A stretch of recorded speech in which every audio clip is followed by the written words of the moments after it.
Seminar.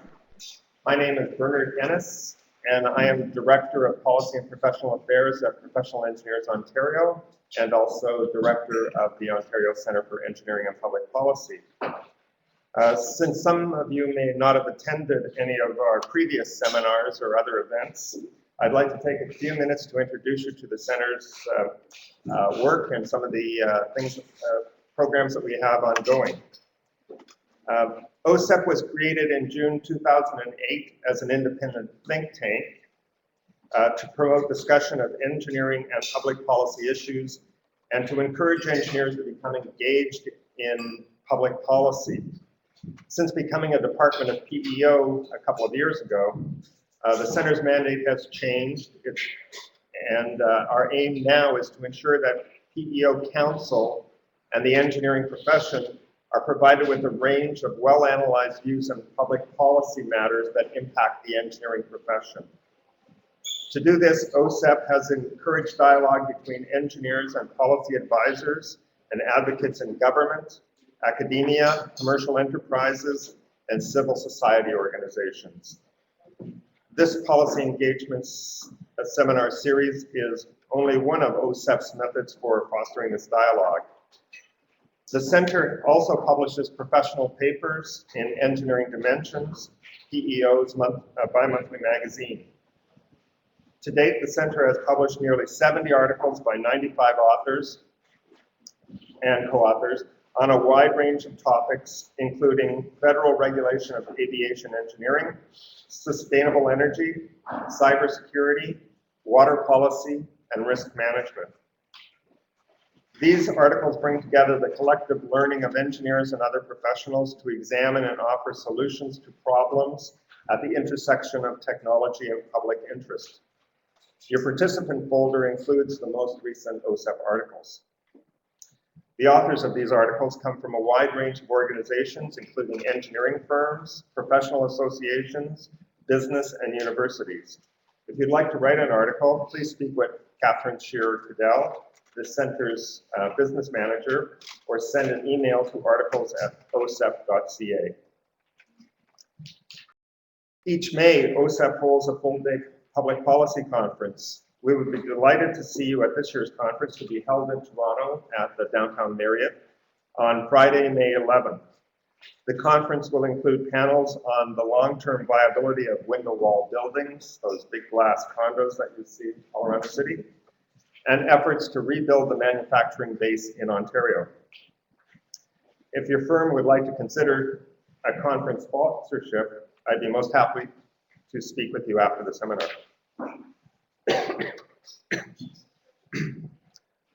OCEPP also collaborates with other organizations, including PEO chapters, to present events that have a policy focus.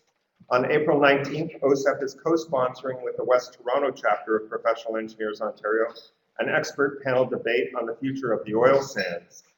The participants are Greg Stringham, Vice President, Markets and Oil Sands, Canadian Association of Petroleum Producers, and Andrew Miao, Professor, Department of Geology at the University of Toronto, and a member of a federal panel tasked with improving environmental oversight and management of the oil sands. Information about this event is available on the chapter's events calendar on the PEO website, or you can contact us at OCEPP. Other current OCEPP endeavors include participation in a $1 million Work in a Warming World project. This is a 6-year initiative involving 30 universities and organizations that is exploring how climate change affects employment and workplaces and how Canadian businesses and governments can adapt. Today's policy engagement seminar is part of a series of similar events that brings legislators, business leaders, policymakers, and public servants together with engineering experts to examine important engineering and policy issues, particularly those involving emerging or novel applications of technology. Not only do these seminars offer informed insight into topical issues, they also present a special opportunity for engineers to communicate their expertise to an influential audience, and they help inform PEO of the challenges to the effective regulation of the engineering profession. If you'd like to receive information about the next seminar and other OCEPP events, please send an email to info@ocepp.ca or sign up on our website. And if you're among the 18 million Canadians on Facebook, we'd love you to have you join our group. Now, it is my pleasure to introduce today's guest speaker, Dr. Sorin Cohn. Dr. Cohn is Chief Program Officer of iCanada, driving Innovation Nation programs to help Canadian communities enhance their competitive and lead CADA activities towards innovation in commercialization. He has 35 years of international business and technology experience, having been involved in many facets of innovation development, from idea to lab prototype, from product to market success on the global stage. Previously, he was managing director for TerraWave, a California optical access company. As co-founder and president of Global Portfolio for Orbit IQ, a global business accelerator, Sorin has been working with technology companies in North America and Europe to build their market strength. In 2000, he founded Wireless Multimedia Solutions in North Carolina. Prior to 2000, Sorin held executive positions with Nortel Networks in wireless enterprise networks and carrier networks, and was director for exploratory programs at DNR. He has several essential patents in web services, wireless and digital signal processing, as well as over 70 publications and presentations. Dr. Cohn has been an adjunct professor at the University of Ottawa. He received a PhD in electrical engineering while a Killam Scholar at University of Calgary, and has an MSc in physics and an MN in engineering physics. Please join me in welcoming Dr. Cohn.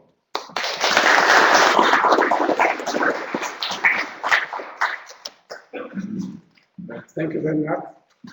Can you hear me? Okay. Thank you, Bernard, and thanks to Catherine for selecting me to speak today, and I'm very honored to do so, and I hope that we are going to have a good dialogue about a topic that is and has been for a long time dear to my heart. That is, how can we create real innovations, and how can we take advantage of innovations, not just do them in the lab and forget about the fact that value is not in the lab, value is somewhere there in the market. So we'll talk about gaining economic value beyond just R&D, and what I'm going to do is share with you some of the key findings of almost 1 year long study last year that was initiated by the Canadian Advanced Technology Alliance together with 2 universities in Ontario, and that we enlarged to have participation from many other elements in the industry. So let's see if this works. Not that one. So my agenda today will start with discussing a little bit the premises of what innovation and commercialization is all about. After which I'll talk about who was involved in this study and how we handled it. And then I'll touch about the 4 critical aspects of commercialization of innovations that we uncovered in our studies, which is most of the weaknesses: commercialization expertise and practice, a weak collaboration environment in Canada, not sufficient funding for survival and winning for lots of companies in Canada, and of course, not having quite the strong competitive spirit that would drive to success a company anywhere in the world. And then I'll continue with, to some extent, the conclusion, some of the ideas that we put forward based on the findings of the study, ideas that would help, in our opinion, enhancing Canadian industry competitiveness. And these ideas, first and foremost, are addressed to industry executives, like most of you here, but also there are ideas for provincial governments and ideas for the federal government as well, because they do play a role in creating the right environment for industry success in Canada and abroad.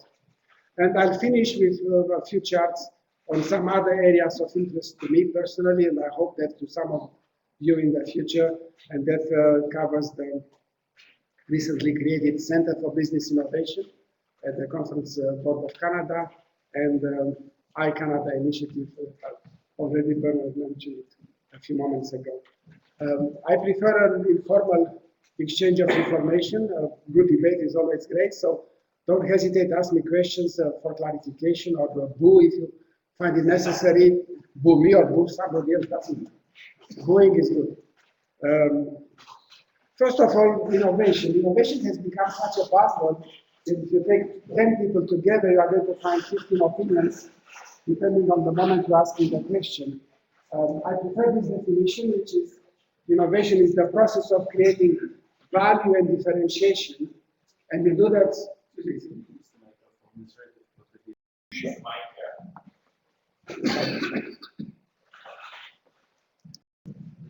Is it better this way? Like this? Yeah. I like to move. Okay, all right, I'll get it straight.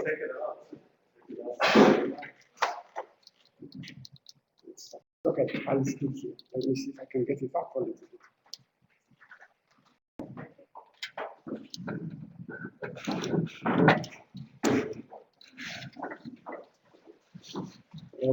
Better now? Yes. Okay, let me continue. Now, success of an organization, and I want to underline the fact that innovation is not an end in itself. Innovation is just the means to the end. And that end is the success of an organization. If the organization is for profit, what counts is the competitiveness of the organization in the market, and I'll describe it in a second. If the organization is a not-for-profit, a governmental organization, for instance, what counts is the relevance of the organization, because if the organization is not relevant, it's going to disappear sooner or later. So success of an organization depends on a market or an environment that is of significant size or significant growth that it's worth undertaking something in that space. It also depends on the competitiveness or the relevance of the organization, and that can be measured by the desirability and affordability of its products or services, by the effectiveness of its interactions with the market in a variety of domains, by the efficiency of its operations internally to the organization, and of course by the financial strength of the organization. And another important point, success depends on the culture within the organization and the leadership within the organization. And innovation plays a role in all those aspects that define competitiveness, not just in technology, not just in a product or a service. One of my conclusions of the study is that innovation should be considered as a national resource to be developed, to be harvested, to be used, and to be commercialized for economic and social benefits in the country. So, in terms of commercialization of innovations, I'll start with a very simple statement that research, because a lot of people associate innovation with research, research is nothing else but the transformation of money into knowledge. Commercialization is the transformation of knowledge as embedded in products and services and market understanding into money, and hopefully a bigger pot of money than the one we're starting with. Now, the innovation process, initially I portrayed it in the usual way, serially, start from ideas to technology to product and so on, but in reality, innovation happens at all times in all aspects, so I decided to make it a more fuzzy picture, going from research, technology, products, market channels, hopefully getting to some customers, hopefully satisfying the customers, and that's how you create a viable business, which can then feed back into the whole process. So I distinguish here three domains that are interesting to discuss about. The research domain, the R domain, which is the domain. Okay.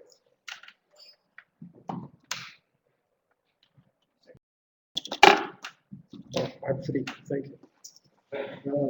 So the research domain, which usually deals with science, technology, knowledge, applications, patents, if you about at least graduates or better graduates and maybe some students from university.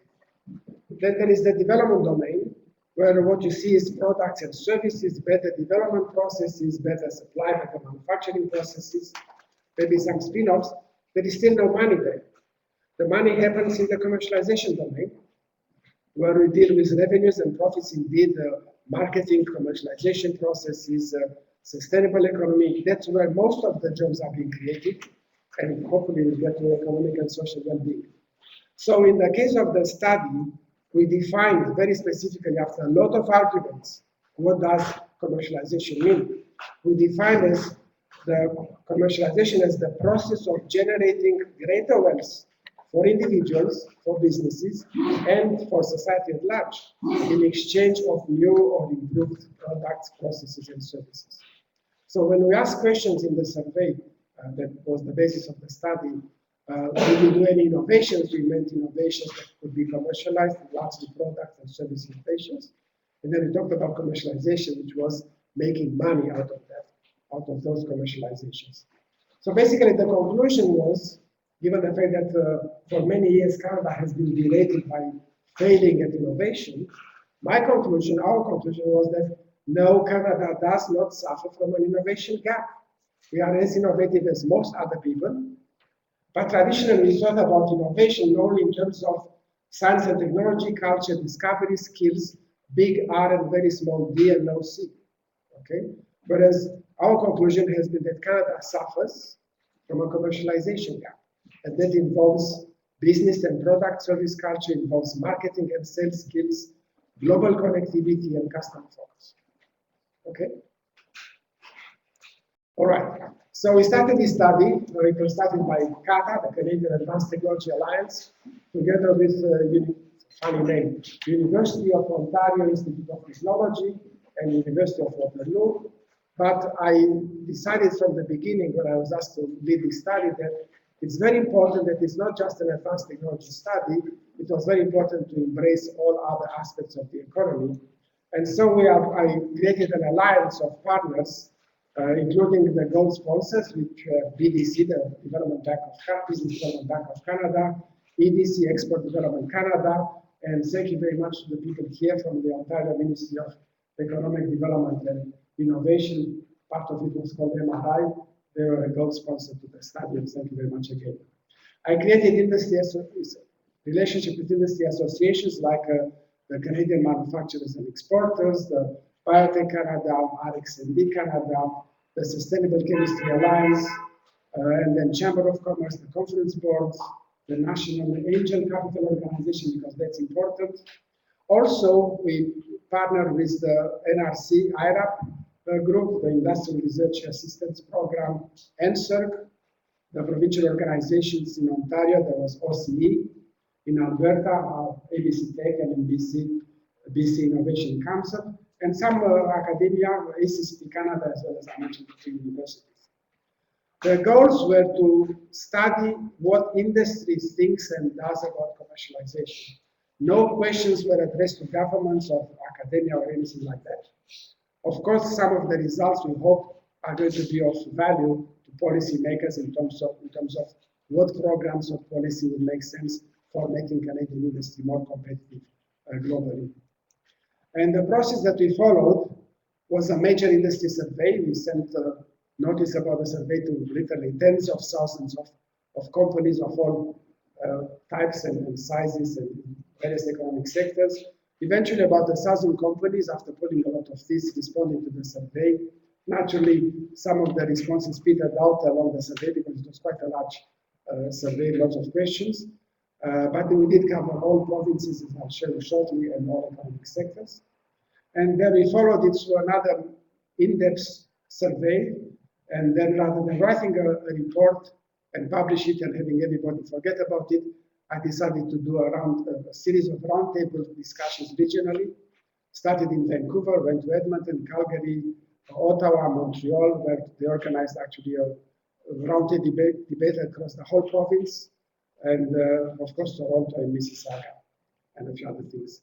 And then by December, we started a very intense campaign of advocacy, talking to governments in Ontario, talking to the federal government, various departments in Ottawa and such. And hopefully, as I'll show you later, they have listened to some extent, and some of the measures that we predicated and asked for have been mentioned in the budget 2012.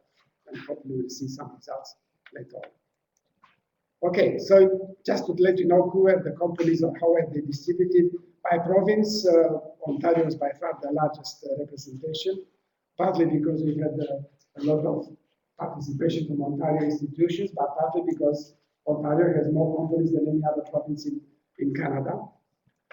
In terms of types of revenues, and we're looking very much to having both service companies, because I have a theory about the industry moving towards a service economy rather than integrated product economy, as well as product companies. And we did reach about 25% of companies that they have their revenues mostly out of services, not just out of products.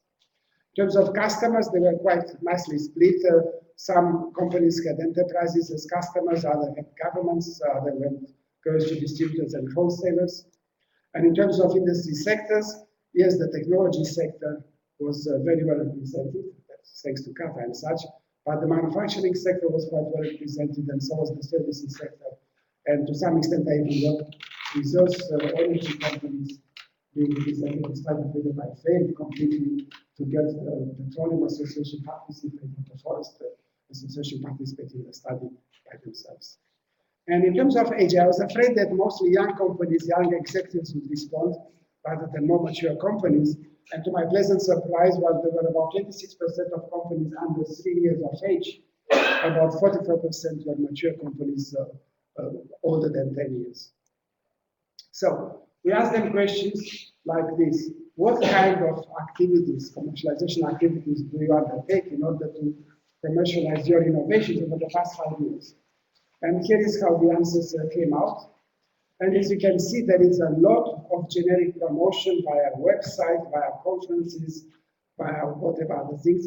It's like writing about your product on a piece of paper, folding it, throwing it over the fence, and hoping that somebody is going to pick it up and do something with that.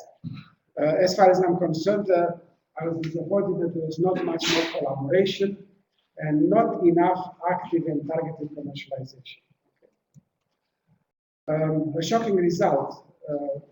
We asked them, did you commercialize your innovations over the past 5 years? And about 17% of the companies said they did not commercialize any of the innovation in the past 5 years. 70%, about 73 companies at that point. And my question is, unless they sell perennial commodities, I mean, grains or metal parts that don't change in shape, how can they stay competitive? When we asked them what were the reasons not to commercialize the innovations, and I spent 25 years with Nortel, we did some amazing innovations, and we decided, sometimes wrongly, not to commercialize them. For instance, I funded the development of the first smartphone in the world, which we showed in 1999 in Geneva, and that's why I left Nortel. John Ross decided that he doesn't like terminals, and therefore we did not pursue that kind of business. He was laughing at the companies that were making terminals. Anyway, that's another story. So reasons not to commercialize. The biggest single issue was insufficient funds. And interestingly, in Vancouver, one astute VC said, that's not true. We have lots of money to give them, but they don't deserve it. So he has a point, but companies have a point too. It's a chicken and egg situation. A VC, when he goes and looks at the company to fund or not to fund, is making the decision not only on the technology of the company, but also on the capability of the company to make something out of the technology. And he considered that they are weak otherwise, and that's not worth investing. But it's the reality that lots of companies do not have sufficient funds. And even big companies like Nortel or any other big company, you have to decide. You have so many innovations in your pipeline. You cannot do all of them. You cannot commercialize all of them. You have to be strategic and commercialize the ones that you think are going to make the biggest buck for the money there. But the other ones, as you notice, most significant set of issues are to do with the lack of commercialization capabilities, transition from prototype to client sales, lack of marketing expertise, lack of business management expertise. That's the real problem in terms of commercialization. The usual aspects that governments are worrying about, like taxation obstacles, trade tariffs, foreign or Canadian legal or administrative obstacles, do not appear to play a significant role in that decision. A lot of companies tried to commercialize their innovations and failed, at least in some of the innovation commercialization aspects. Some of them have not yet completed their commercialization activities. And when we ask them again, what were the reasons that they failed? What were the obstacles to commercialization? Again, financing was the most significant by itself, but the dominant issues were marketing and sales. Look at this. poor customer acceptance, lack of market knowledge. What do these guys have in mind if they make something that there is no market demand for that? Inappropriate customer targeting, lack of marketing expertise. We do have weaknesses. We have lots of obstacles in succeeding with our innovations because of that lack of understanding of what commercialization is about, lack of knowledge about the market and such. Poor collaboration is another issue there, difficulty in finding commercialization partners, channel issues and such. Of course, if you have trouble with your supply chain, you are going to have problems commercializing your stuff. But if you are trying to go against a dominating company in the field, it's like trying to fight a gorilla barehanded, expect to be pounced in the process. Okay. So, success requires, I'm stating here, both product readiness as well as corporate commercialization readiness. And a lot of traditional government programs and a lot of executives, especially in the technology companies, are being driven by my product, my technology is going to be better and such. Even IRAP is measuring the capabilities of a company by the NASA TR9 levels, the technology readiness level. And says, you know, NASA is a great technology company, it's not necessarily a good commercialization company. So I'm stating that after you do your R&D and you productize the stuff, then you are ready for commercialization. But the question is the company ready to undertake that commercialization? And as you see the investment curve there, companies, at least the ones that most of the ones I've seen, they never had trouble finishing the product, but they were dying trying to sell the product or the service into the market. That's the death valley there. And on that basis, we have been advocating for looking at companies, not only from the point of view, do you have a good technology, do you have a product ready for the market, but are you ready for really going strongly into the market, trying to commercialize your innovation? As far as the government's support, there is the little until now Canadian Innovation Commercialization Program. It's a federal program in Public Works Canada, and it is supposed to provide purchasing support. It has been a pilot program until today, until nowadays. It's going to become permanent based on the budget 2012 that was announced last week. So, in my opinion, and in our opinion, there is a whole area of little support for companies, despite being very critical, to ensure their survival and success. And that's why we have been advocating the creation of a commercialization preparedness assistance program that would be similar to the industrial research assistance program, helping companies not to make their products, but helping companies to become ready to be successful in trying to commercialize those products. Okay, let me go back for a second. On this chart, you see how we define innovation time as the time it takes from the moment you have an idea to the moment your idea is ready to be marketed as a product or as a service into the market. And we define commercialization time as the time necessary to go from the moment you put it in the market to the moment you recoup the costs involved in making the product and commercializing it. So Canada is a nation of SMEs by excellence. About 99.8% of companies have fewer than 500 employees. And in order for a company to succeed, it needs to have technology and industry expertise in whatever domain it operates. It needs to have management and operational skills, including business management and marketing and sales and product management in whatever domain it operates. And very important, it needs to have market access and connectivity, again, in whatever domain it operates. You have to know how to get to the customers, and the customers have to get to know you and so on. All right. And please. Sorry. Right at the top is a little gray box. The second bullet, I just don't understand.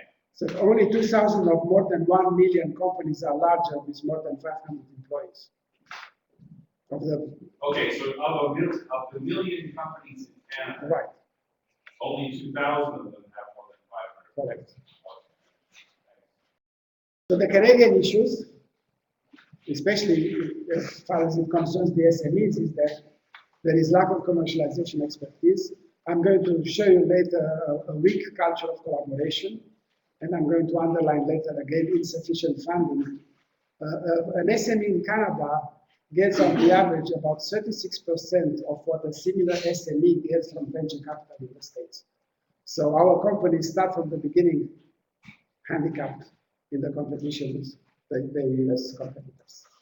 So when we ask companies what would be your innovation plan, on the average for Canada it appears to be about 22 months. For service companies it's less, about 18 months. When we ask companies what was your commercialization time, it turned out that it's about 34 months on the average, which shows that it is about 1.5 times longer than the innovation time. And I worked with many Canadian technology companies, and they were so focused, being driven by engineers, let me make the product, and it will be a perfect product. By the time I finish it, everybody's going to jump on me to take it off my hands. And they put all their efforts and all their money into making the product. And then they find that it takes 1.5 times longer, almost 3 years, to try to survive selling that product. And in the meantime, the competition is eating at your heels, and they die in the process. So we asked in the mini survey, there were about 100 companies participating there, what is your most important market?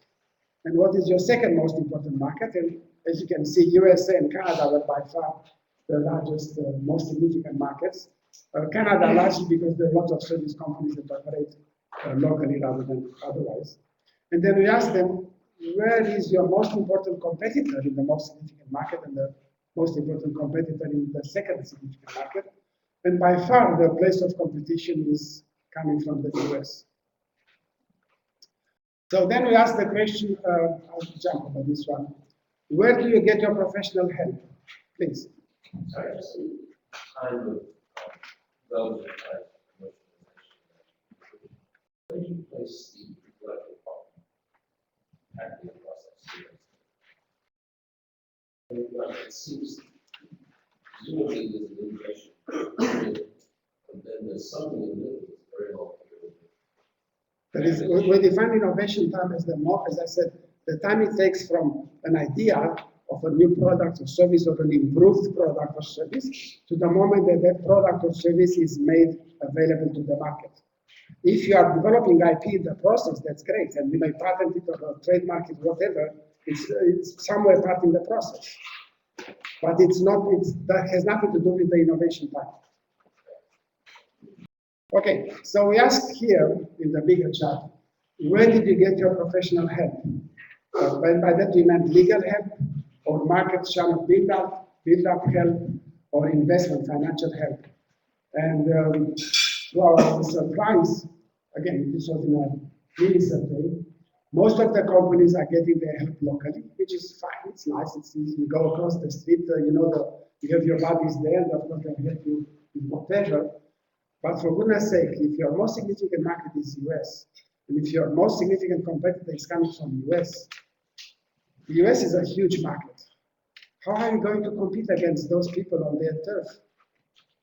What kind of help do you get in Dallas to compete in Texas? What kind of help do you get in San Jose to compete in California? What kind of help do you get to compete in the Midwest?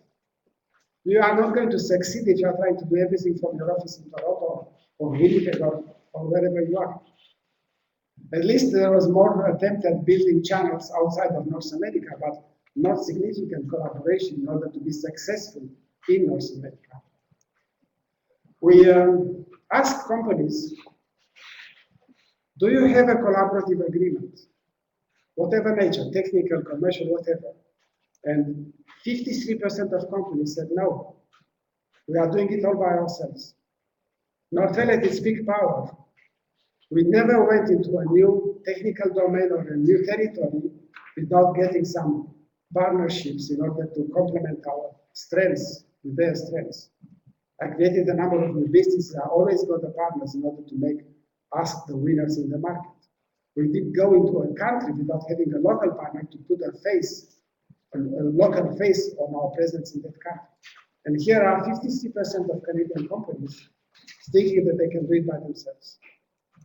We introduced the concept of a lead customer, which is a customer that helps you define the product and purchases it. and in the process helps you define a product that is going to win in the market, but you sell it to more than just the dream customer.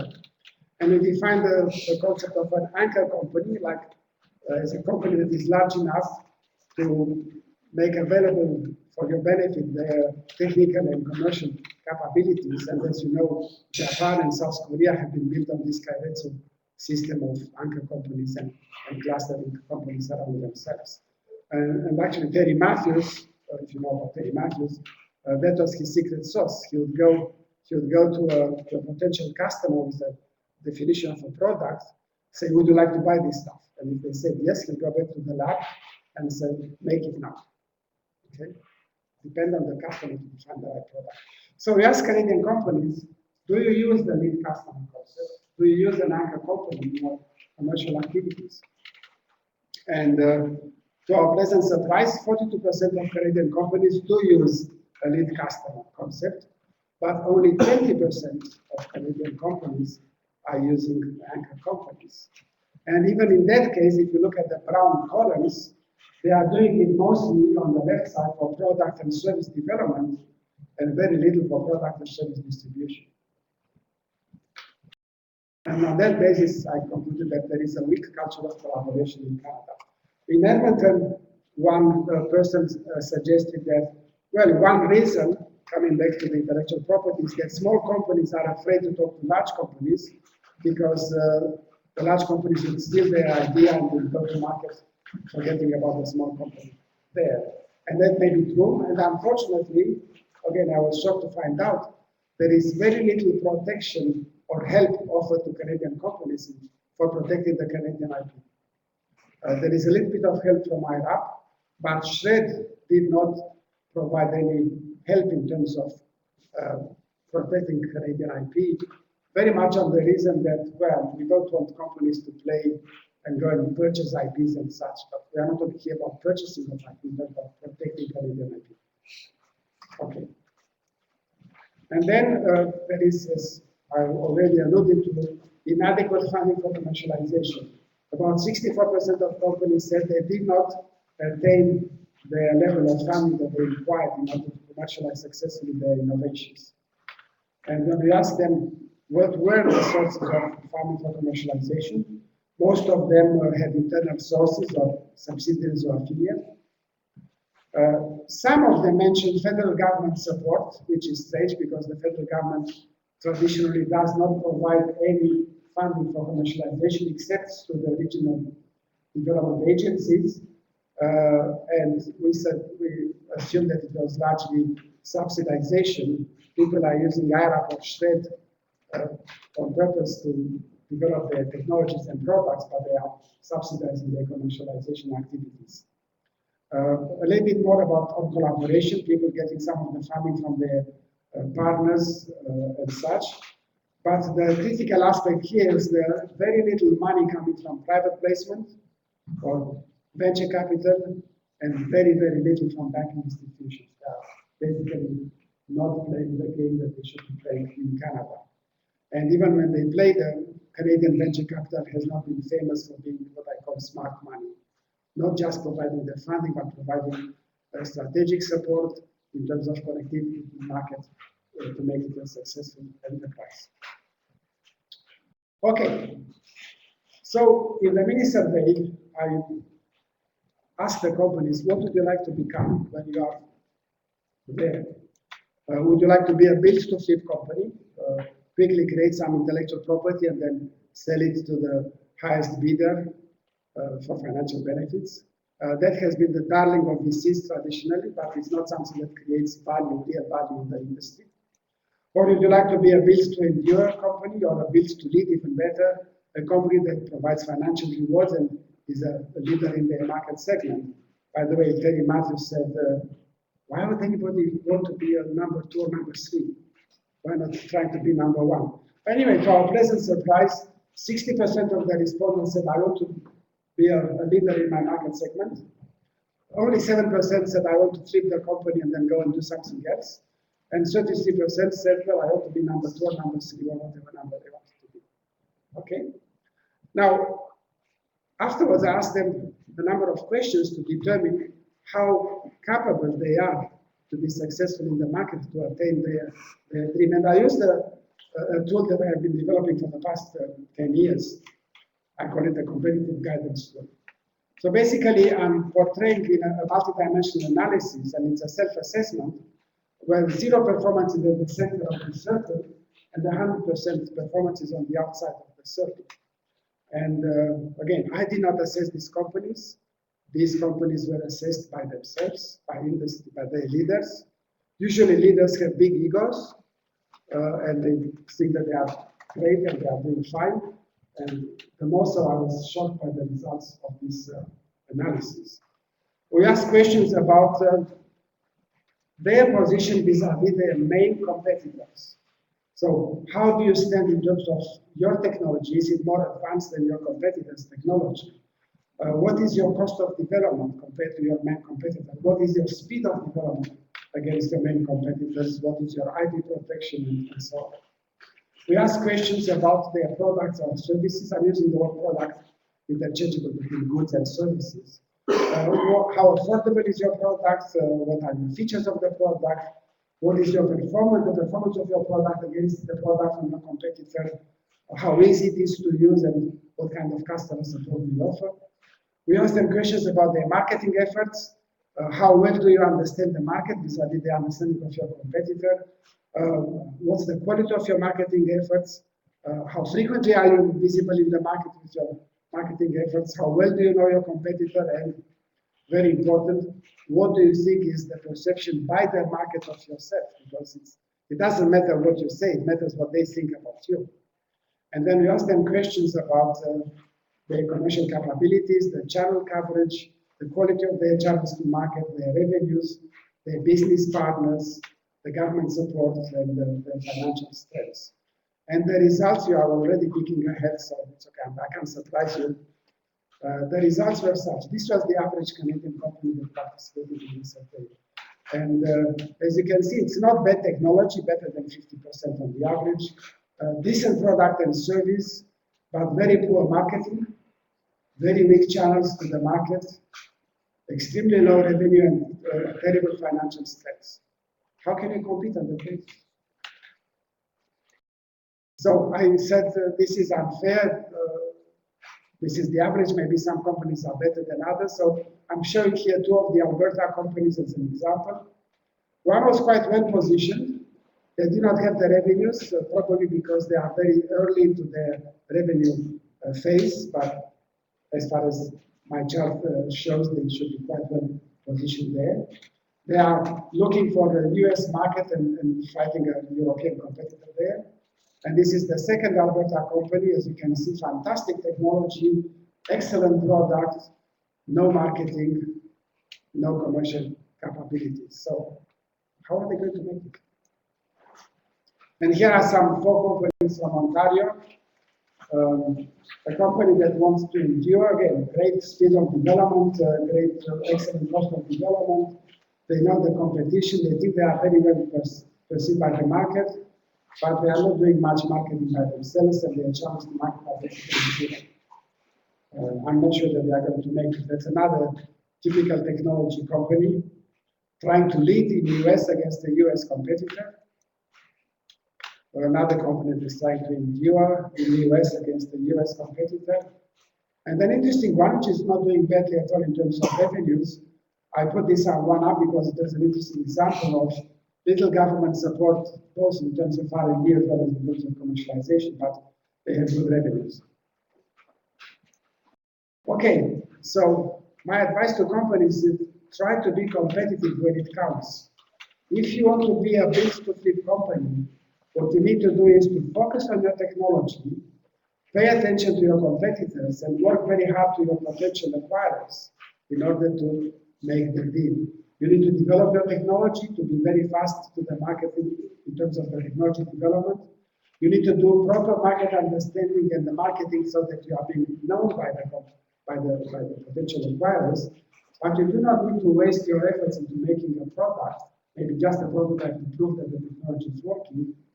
And definitely don't need to build all the channels in the market because you're going to serve the problem before you go to the market.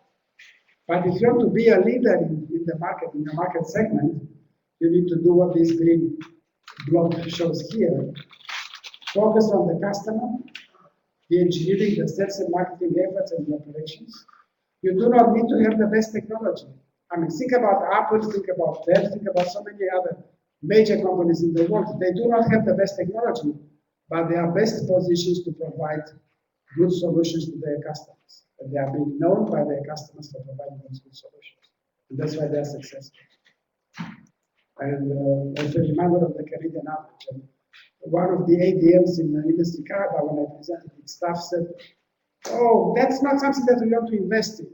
I said, "Excuse me, you are investing in these companies. You have IRAP to help them, you have so many other efforts, and Ontario is doing so much, and Alberta is doing a lot. Those are exactly the companies that you are investing, but you traditionally have invested mostly in the R&D aspects, and you have not helped these companies to be strong in their commercialization activities as well." And I can say that because I'm a scientist by training, and I'm an engineer.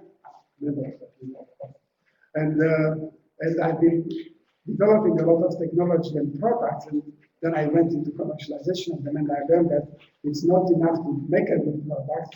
It's equally important, if not more important, to know how to sell it, where to sell it, to whom to sell it, and so on. Okay, so some of the conclusions before going to our recommendations.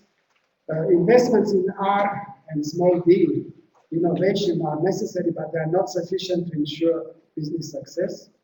The greatest risk factors actually involve business leadership and commercialization effectiveness.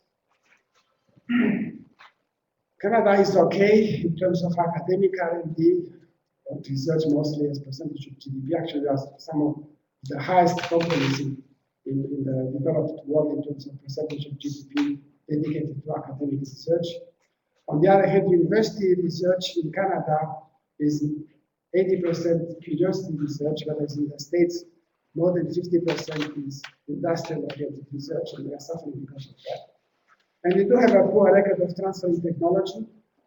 In November, I was at the Innovation 2011 conference, and there was a gentleman standing up there saying very proudly of about 3,000 licensing of technology and patents from universities, more than half we have sold them abroad. And I said, thank you, that's like selling raw materials. We should process them first here in the country and then sell them at much more higher value afterwards. Canada provides significant support for business R&D as a percentage of GDP, but it's mostly through indirect support, through tax credits, and that is unfocused to the areas that requires most help for creating a competitive industry. There are lots of innovative SMEs. They are creating a lot of new products and technologies and services, but they are not very good in general at commercialization. And there is lack of business management and international experience in a lot of Canadian companies. Bernard mentioned that I co-founded in 2002, and I came back from the States, a global business accelerator. And in order to help specifically technology companies to move much faster to the market, and we created a network of about 35 experts in all major countries, in all major cities in the world, to help technology companies move faster in those specific markets. And we had quite a number of successes. Israeli companies coming to the States or going to Europe. Some successes, American companies going to Europe and Asia, and zero success with Canadian companies. Not because they did not try, but because they said, I don't need you. I can do it all by myself. And 6 months afterwards, they would come and say, help me, because if I don't get a good customer in 3 months, I'm dead. And that was after spending $120 million from venture capital. And they were dead, because you can't get a decent customer in 3 months. It takes lots of months, years, in order to gain the confidence of a major customer to buy a product, especially if you are a new company. So only about half of MBAs in Canada compared to the US, by percentage of population. And in general, we have now lots of business schools, but most of the graduates there are going to large companies. They are not going to the small companies that require the management experience.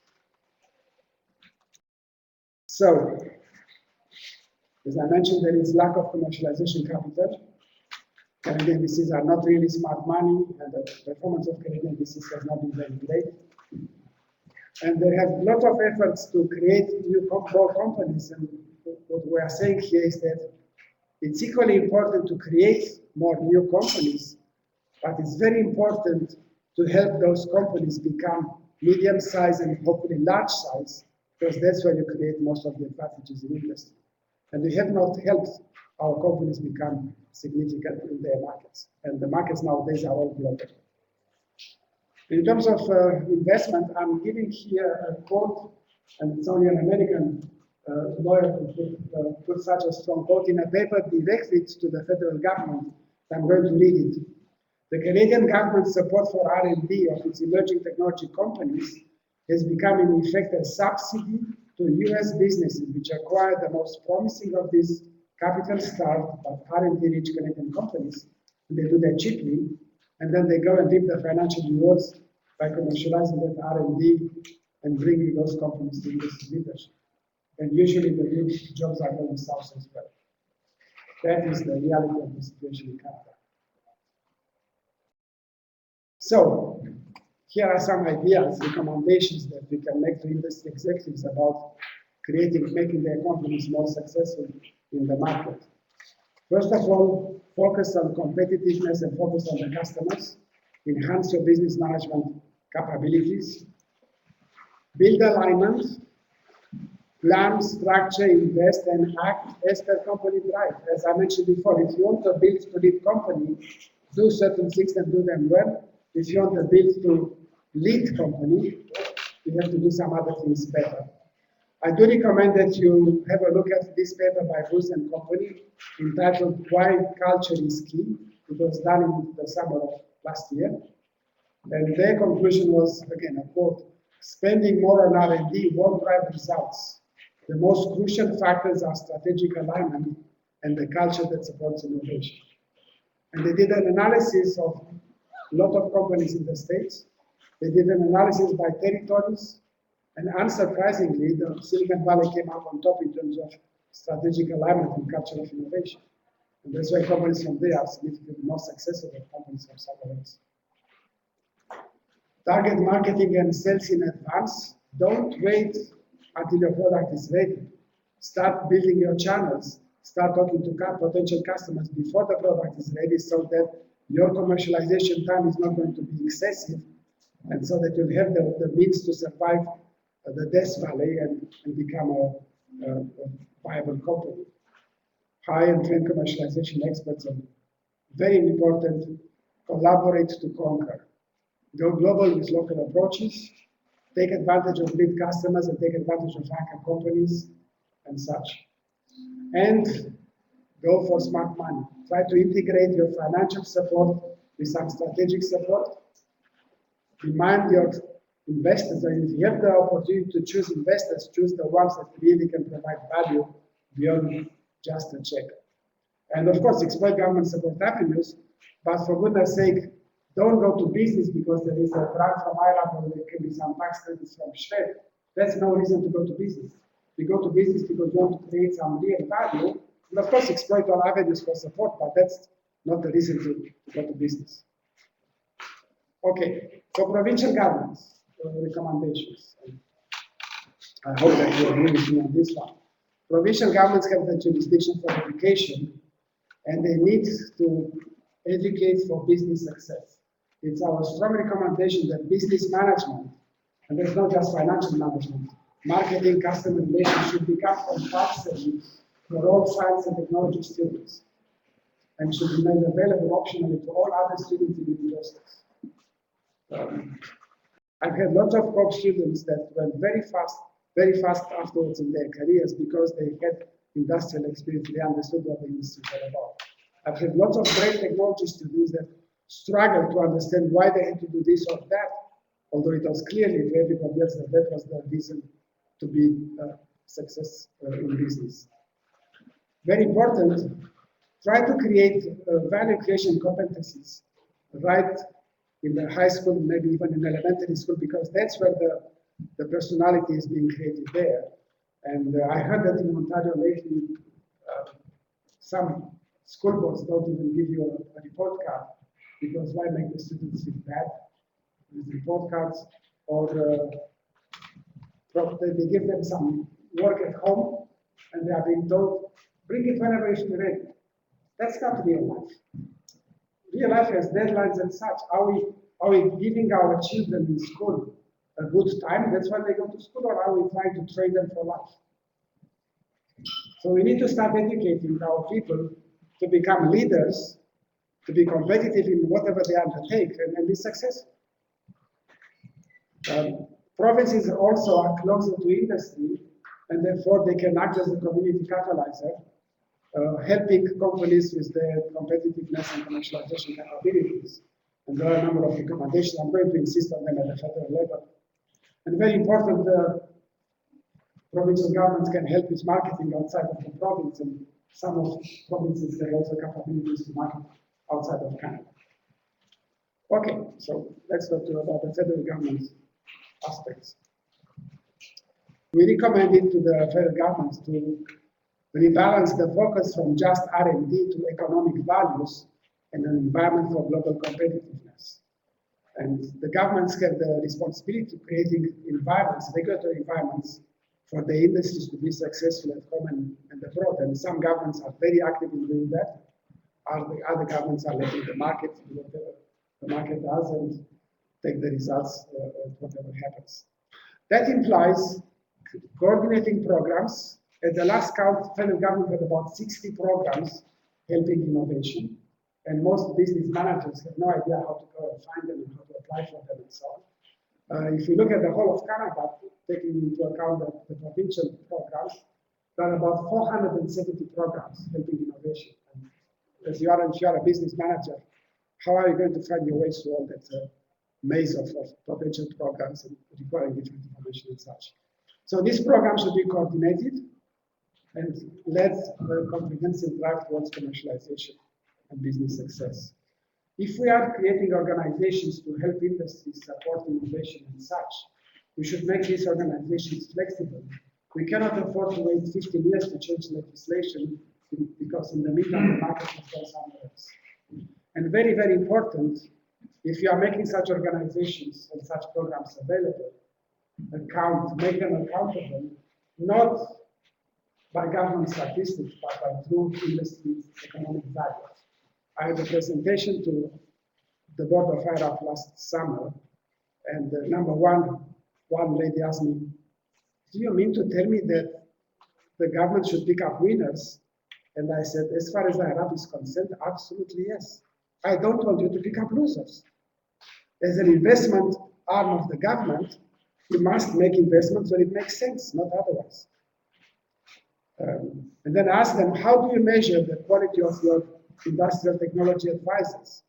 And they said, oh, by the number of companies they handle, by the number of meetings they have. I said, those don't count. What counts is the return on the investment. And you should be able to measure each ITA, because they make the recommendation for investment, on the quality of the investment over the past 3 years. And when I talk to the CICP managers, I ask them, how do you measure the performance? Well, they are too young to have any statistical performance available, but I told them, measure your performance by the viability of the companies for whom you are becoming the reference customer. Because that's the value that you provide to the small company from which you buy the innovation. You, the federal government, are becoming their reference customer. So are you helping them become a viable business or not? That's what counts. Okay.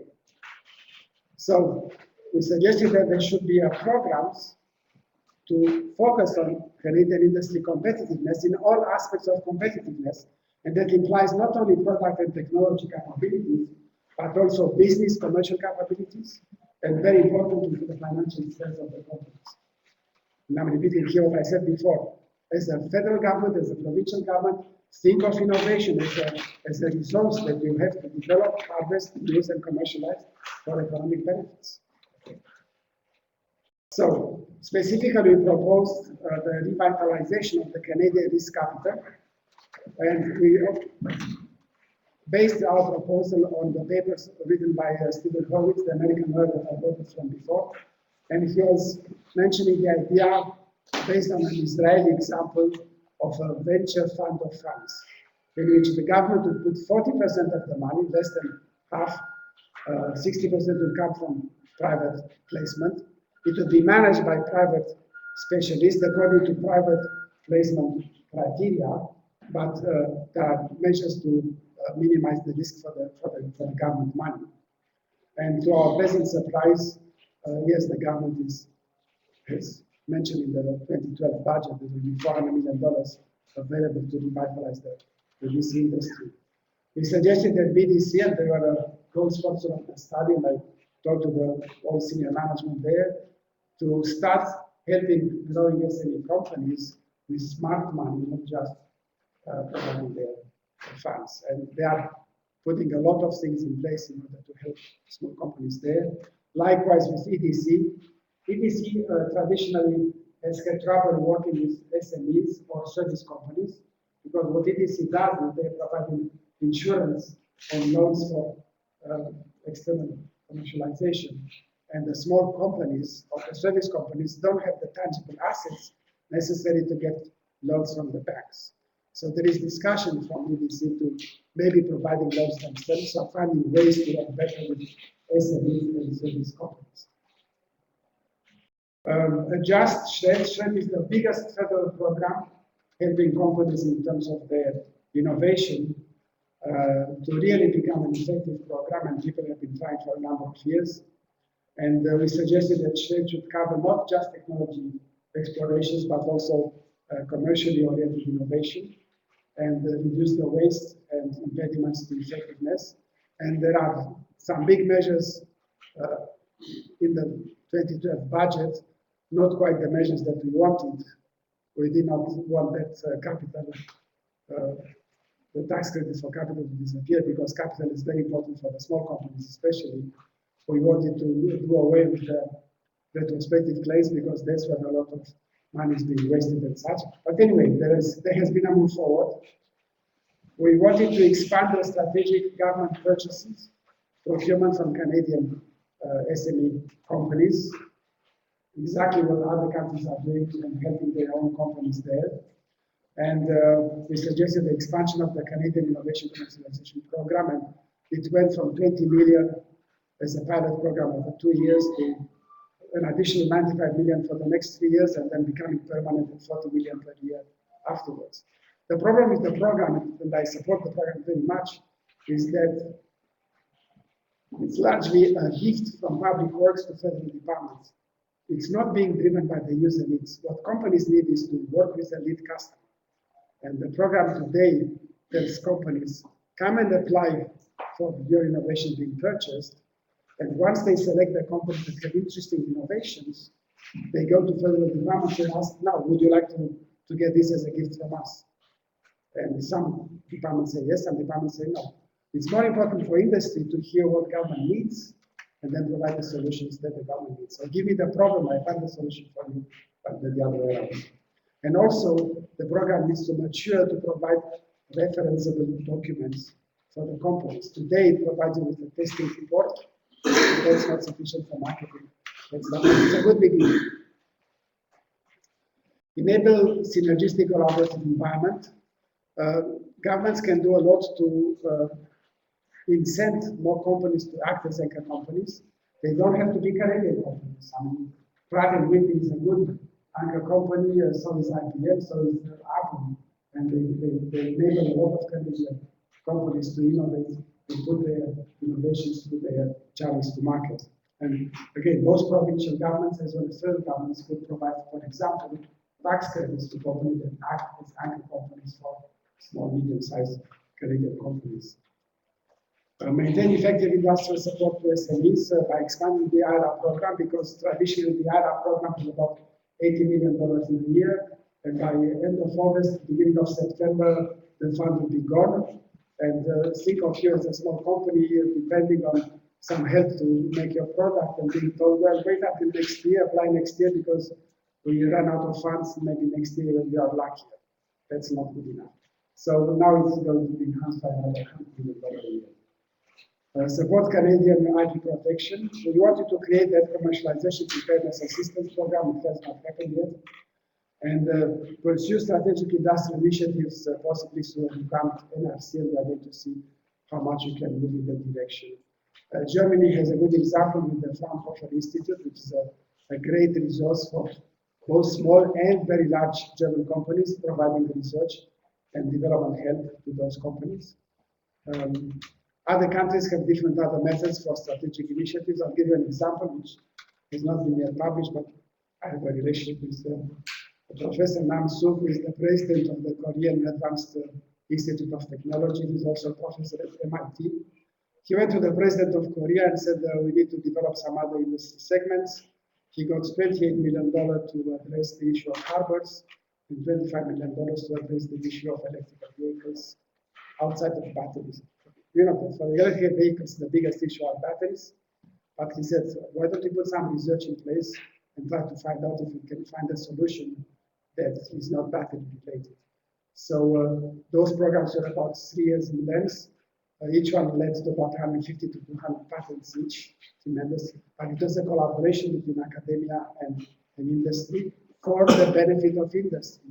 And they created prototypes, vehicles, electrical vehicles that use magnetic induction, cables under the ground that provide very decent services, not depend on battery technology. So the Koreans have been tremendously successful in automobile manufacturers, absolutely amazing, and don't be surprised to see them coming with electrical solutions that are beyond what other people are doing. And about the harbors, it was Nam's personal observation, being in Singapore at some time, looking at all the huge ships, container ships, waiting out outside of the harbors for a little spot in the harbor to be unloaded and uploaded, and realized that there is a lot of waste having these huge ships lying there idle outside. And secondly, to build solutions that traditionally see was, let's build bigger harbors. That's extremely expensive, and ecologically it's a disaster. So he asked the questions, why can't we take the harbor to the ships?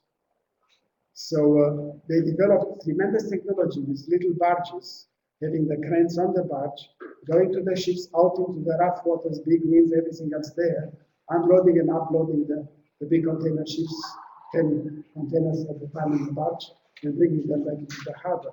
Tremendous technology to maintain the stability and the relation between the little barges and the big ships in rough waters. They did succeed, and we're going to see another major successful Korean industry. Why can't we do something similar? Maybe we could, maybe we should, but it's not in our DNA anyway. And very, very important, although it's put there at the bottom, enhance economic value of academic research. We should make mandatory that at least a percentage of academic research is linked to industry through lead customer commitments. And some efforts are being done in that direction already.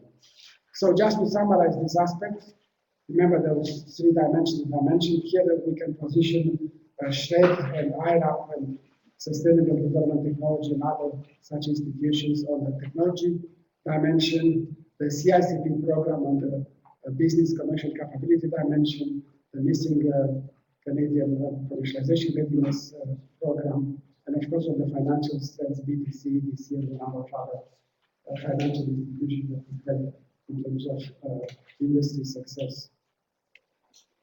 Okay, so basically my presentation is ready. I wanted to finish with providing you some information about other activities in the field that I'm involved personally with. And one is the Center for Business Innovation, which the Conference Board of Canada has created about 2 months ago, and the iCanada initiative, I standing for intelligent stuff. So I'm going to use 2 or 3 charts. If there are questions, I can share some more charts about that.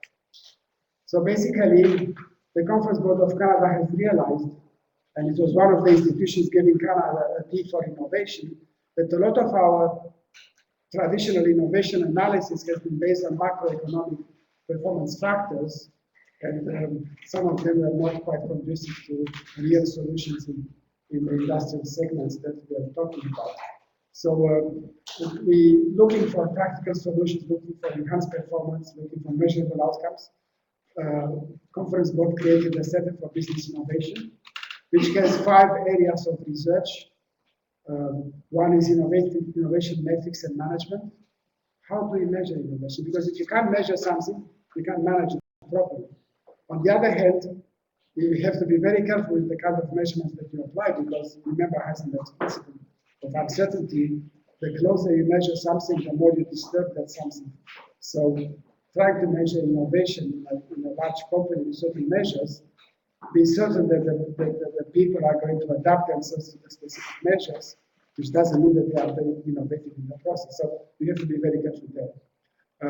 A lot of research into firm-level business strategies, how do you make a company more successful than otherwise, looking at the capital markets and the relationship between the financial institutions and businesses, and how can they influence each other and helping industry become more successful. Looking at human capital, people skills to lead to more innovation and successful innovation, and of course the interaction with public policy in terms of innovation management, innovation support and such. So if you need, there is a little bit of a piece of information in the package that we've got. If you need to have more, you can look on the website, give me a call, and we can talk about that. About iCanada. The iCanada is an initiative from Tata initially, and it's an initiative to build a competitive nation, community by community. Here is a picture of Shanghai in 1990, and here is a picture from the same position, more or less, of Shanghai in 2008.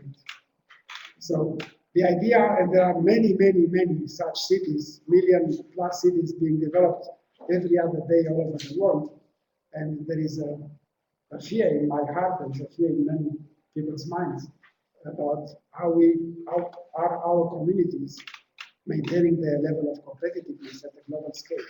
What can we do in order to enhance the potential there?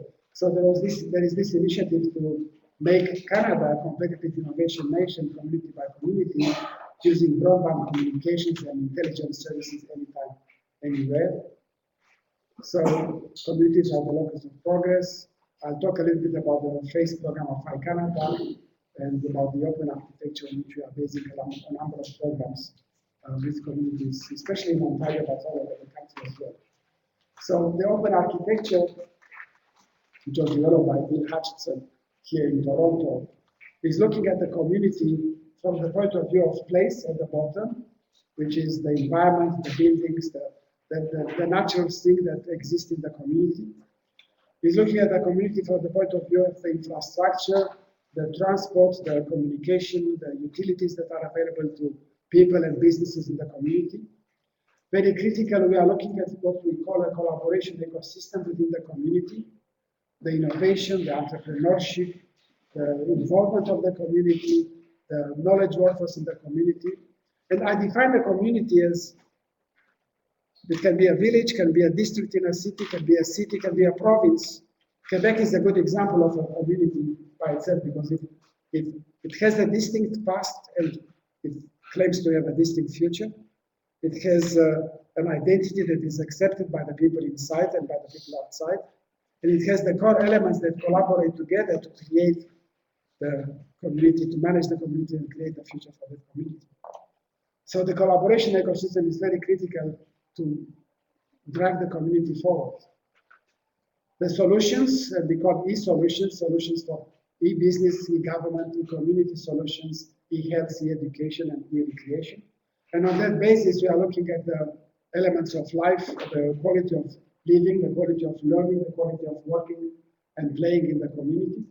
Of course, nothing can be done without the proper investment, without the human capital, the marketing, and of course, very important, the leadership and drive the community forward. So our program is starting with the iCanada organization, which is in gestation. We do have a board of governors, which is chaired by David Allworth, the Premier of New Brunswick. There are mayors of some of the major cities in Canada, some of the small municipalities in Canada that are part of the board of governors. Lots of major companies sponsoring the activity like IBM, Cisco, some of the big banks, GPL and so on. Working with civic and business leaders in the communities, creating the core concept and platform, and then working with governments, financial institutions, service providers, engaging the communities, building some pilot intelligent communities, and of course, hoping to look at a nationwide deployment later on. And that's my last chart. I hope that we are going to do better, and let's not forget how we can personally contribute in that process. Thank you.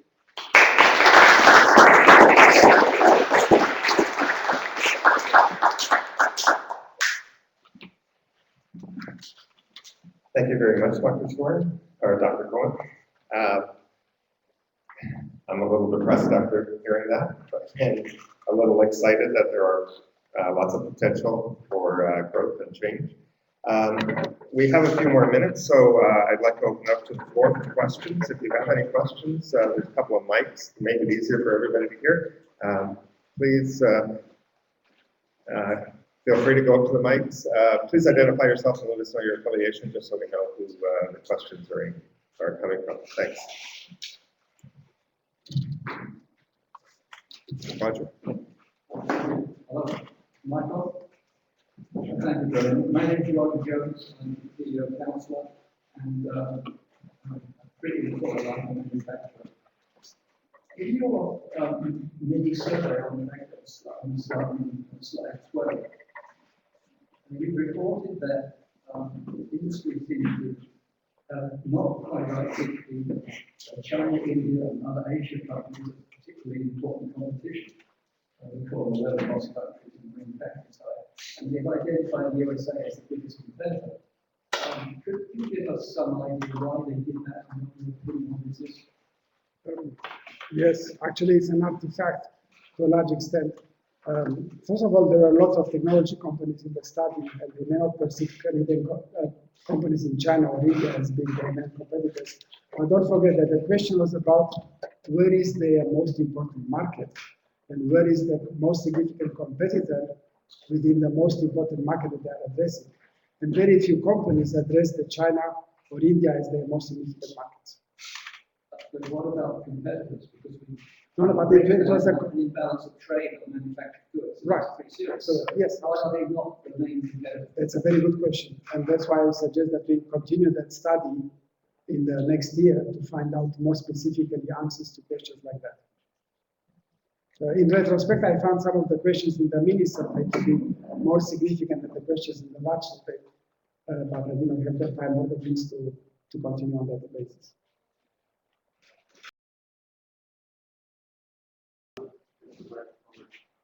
Big grouping voice, so I really, I'm from Gray University. Slide 26, you said it was actually a very important point about there to enhance economic value out of industry for the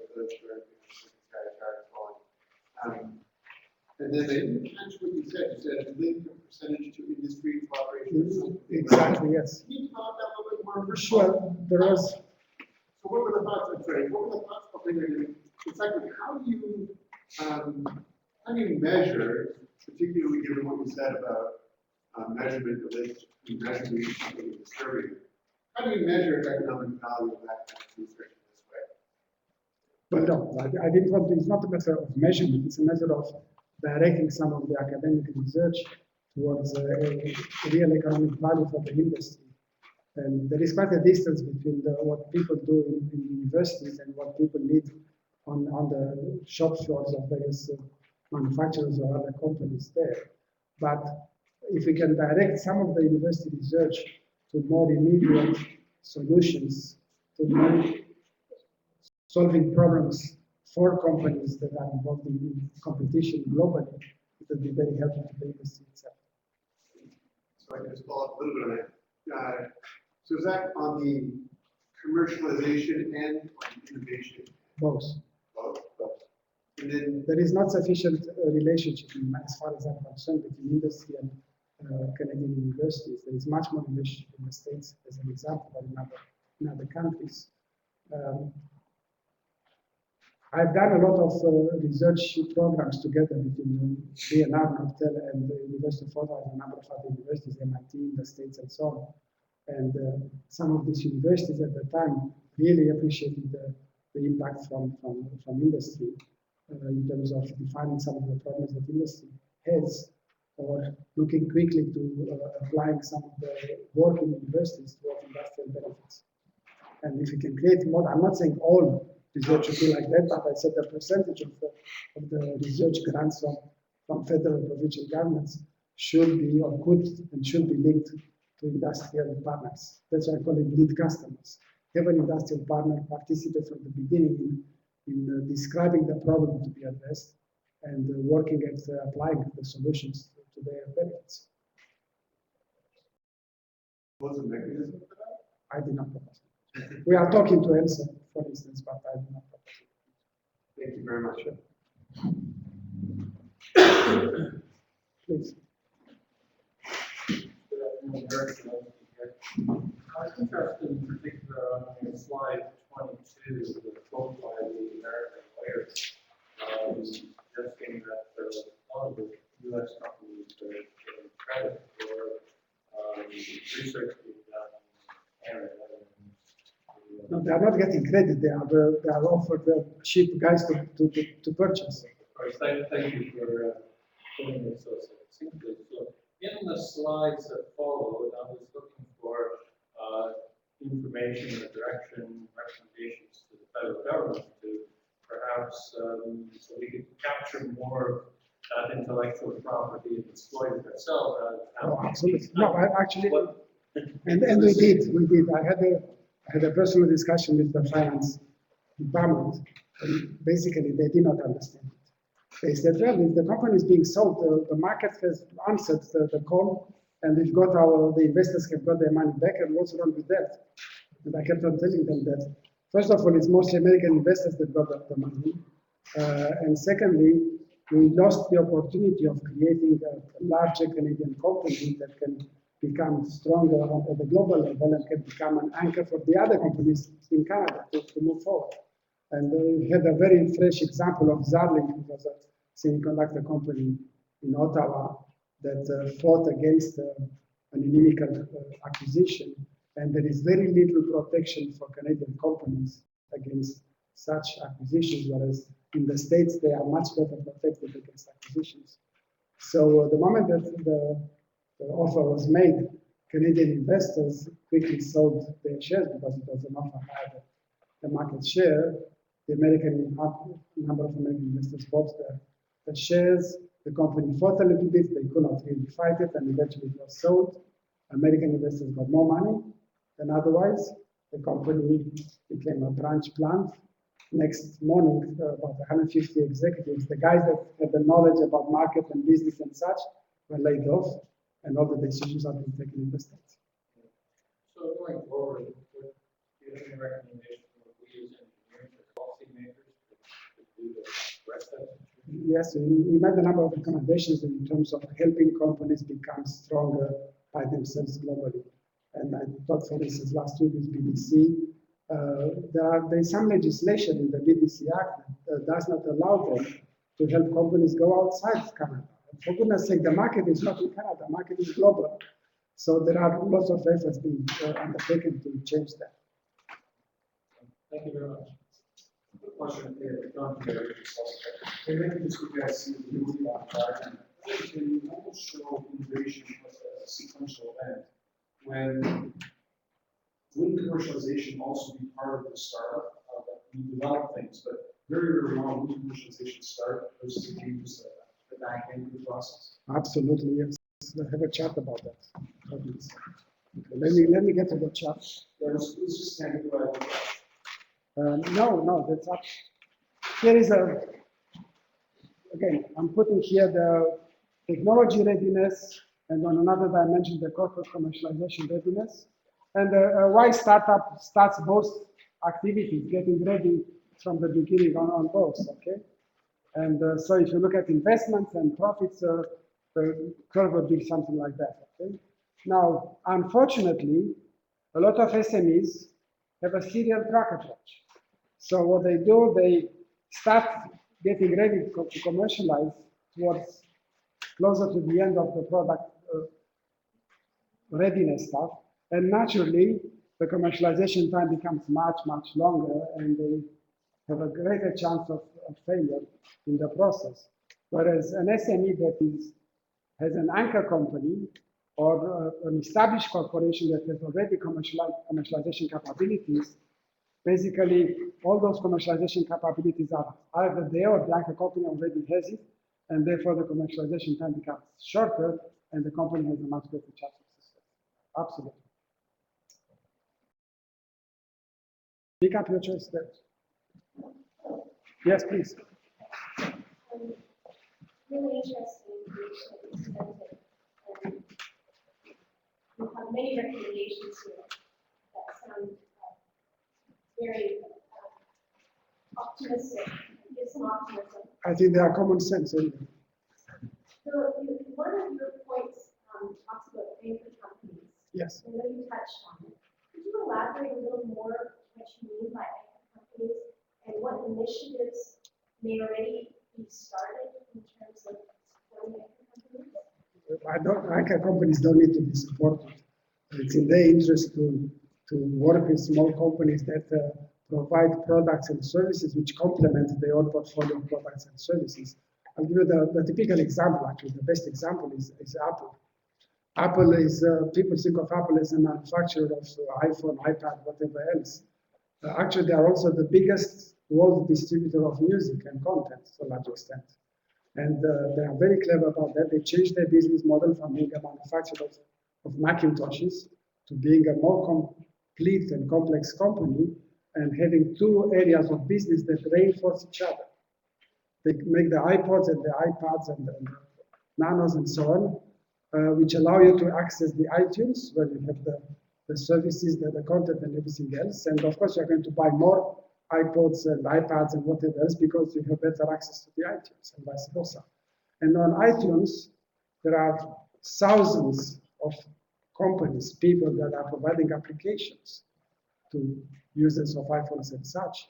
There are thousands of musicians and writers that provide content on iTunes and so on. So Apple is offering their channels to the market, iTunes in this case, to all those companies to take advantage of their market channels. And in fact, Apple is not a distributor because they do not purchase the content from the supplier. They are a broker, allowing the supplier to interact directly with the customer in the process. But they are an anchor company to all those thousands of producing companies. HP is another good example of an anchor company because they always look at other solutions that complement their own solutions to the market. And in your recommendations, you suggest enabling synergistic quality environment. Yes. To support these anchor companies, because in one of the previous slides, it was mentioned that we have a rather weak culture yes. in terms of making So, use of anchor companies. Could you elaborate a little on that? Well, I suggested that, for instance, provincial governments could provide some incentives to companies registered in the province to act as anchor companies for other companies, smaller companies in the province. Federal government could do that for the entire Canada. Does such an initiative exist? I am not aware of it. I see. It was our recommendation. If and when it takes place, we'll see. Thanks. By the way, I'm from Jackson, Canada, commercialization. Okay. By the way, the big pharmaceutical companies are doing away with their own R&D and banking on collaboration with lots of small companies in order to bring those things to the market. So it happens. My pleasure. Hi, I have a small question. Mr. Kesler from Protein Technologies. In particular, on slide 26, I've used the federal government and agencies. Down below at the bottom, we have maintain effective federal support. Support Canadian IP protection. Yes. Can you elaborate on that? As I mentioned, I was shocked to find out that SHRED does not provide tax credits for efforts in ensuring protection for Canadian companies' IPs. So that should be undertaken.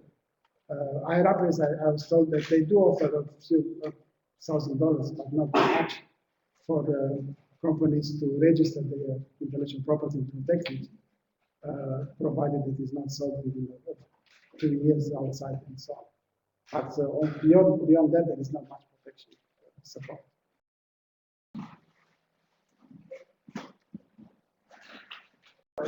Thank you, Dr. Cohen. Oh,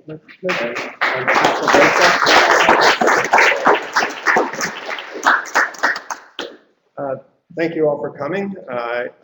There was some interesting questions. It was an interesting discussion here today. We will have this discuss this presentation on our website. So if you would like to check it out again, follow up on something that you found of interest today, you can check the website and see the presentation there. If you have any questions about this or any other of our programs, or have any ideas for other issues that you'd like us to look at, please let us know. We're always open to suggestions. Thank you again.